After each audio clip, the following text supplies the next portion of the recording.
par la télévision, est-ce qu'il va rester de la place pour l'individu? Est-ce qu'il va rester de la place pour que chacun puisse faire briller sa petite étoile à lui?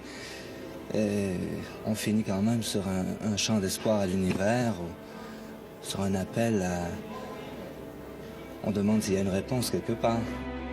Dans quelques heures, les jeux seront faits.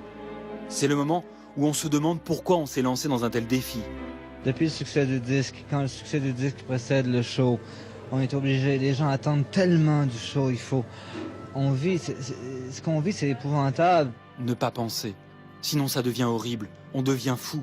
Et si tout cela allait être anéanti en quelques minutes, si les gens n'allaient pas aimer ce qu'on a fait?